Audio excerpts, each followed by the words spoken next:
Ciao, bentornati sul canale. Oggi mi piacerebbe parlarvi di un libro che penso ognuno di voi conosca.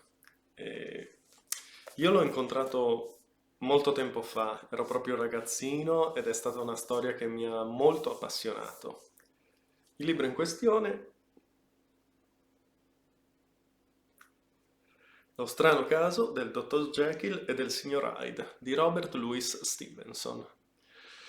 Allora, cominciamo a dare qualche riferimento. Siamo nell'epoca vittoriana inglese e questa storia, ragazzi, fa parte dell'immaginario collettivo. Tutti noi la conosciamo a grandi linee, se non altro. Ed è una storia che suscita da sempre un enorme fascino sul pubblico. Sono stati fatti studi, sono stati girati un sacco di film e nonostante siano passati molti decenni, è ancora una storia che suscita forti emozioni. Il punto focale della storia è, a mio avviso, la dicotomia che esiste tra bene e male, e non c'è bisogno che venga a spiegarvi il perché, ma soprattutto anche la dicotomia che esiste tra l'apparenza, la superficialità e l'istinto. Questo è un libro di critica nei confronti dell'epoca vittoriana inglese, perché vengono criticati molto gli aspetti di superficialità, di apparenza, di apparire perfetti, algidi e pronti a tutti i costi, a discapito di emozioni, di istinti, di tutto quello che è la parte più intima e interna dell'essere umano. Jekyll, Jekyll siamo noi.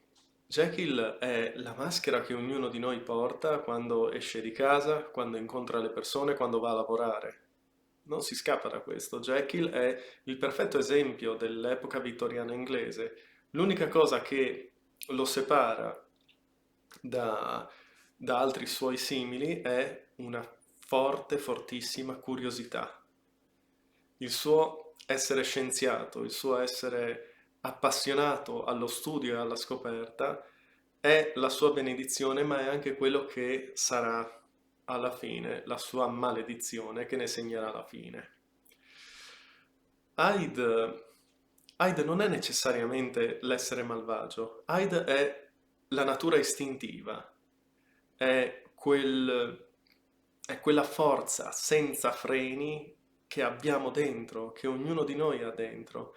È quella forza che va avanti senza remore, alla ricerca dell'assoluto piacere e purtroppo spesso anche si lascia andare a sporadici atti di violenza assolutamente gratuita. Questo è quello che lo porterà sotto i riflettori delle persone e che ne segnerà la fine andando avanti con la lettura del romanzo.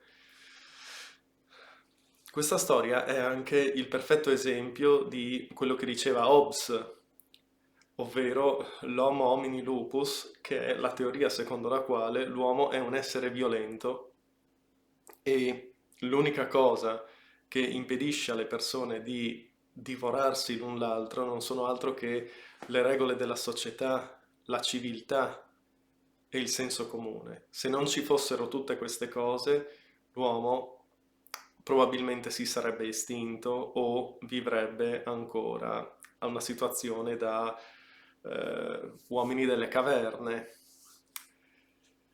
Lo stile del libro è estremamente scorrevole e avvincente. Si tratta inoltre di, ragazzi, di un libro molto sottile.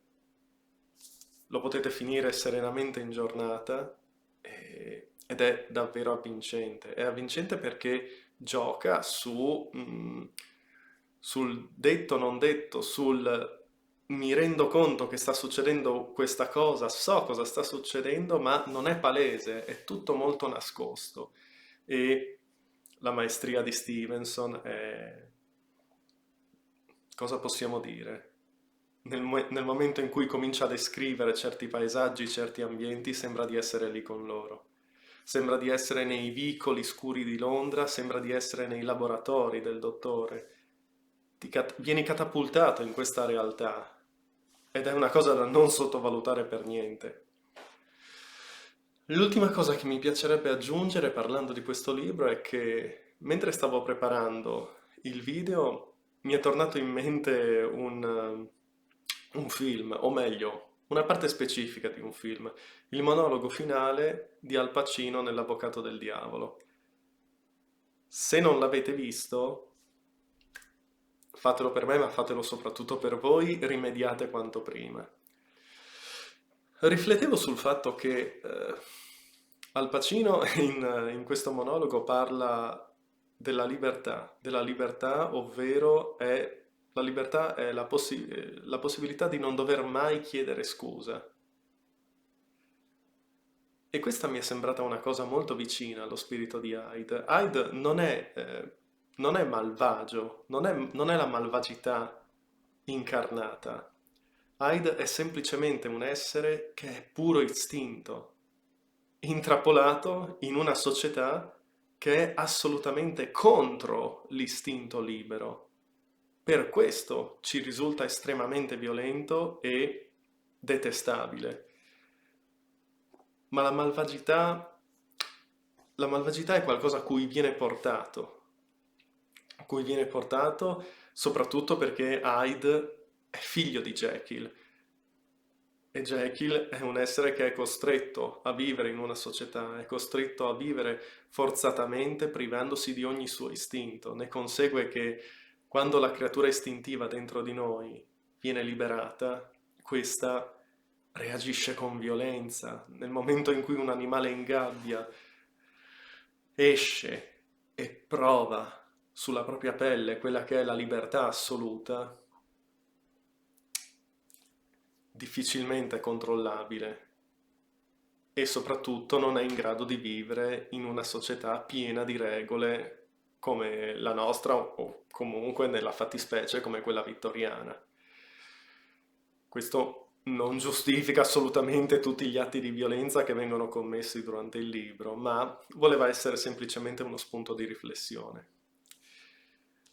Io ho adorato questo libro, nel suo essere estremamente sottile, credo sia godibile, bello, avvincente e che soprattutto perché fa parte dell'immaginario collettivo andrebbe letto, perché molto spesso eh, quello che è entrato a far parte dell'immaginario collettivo ha subito anche modifiche, ne abbiamo delle versioni edulcorate, versioni diverse, riviste, quindi molto spesso noi conosciamo a grandi linee la storia, ma non la conosciamo fino in fondo. Mi viene un esempio al volo, il Gobbo di Notre Dame, il Notre Dame de Paris di Victor Hugo, che nell'immaginario collettivo ce l'abbiamo in mente in un certo modo, ma nel momento in cui leggiamo il libro, la vera storia, è diverso.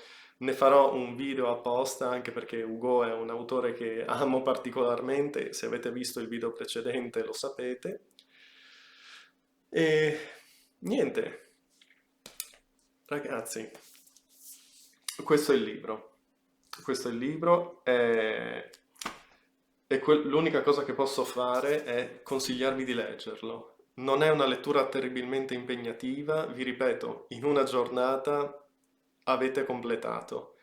Quindi andate a prenderlo, leggetelo e fatemi sapere. Se il video vi è piaciuto mettete mi piace, iscrivetevi al canale e se avete delle perplessità, delle domande o qualcosa di cui avete piacere di discutere, lasciatelo scritto nei commenti. Buona giornata. Ciao.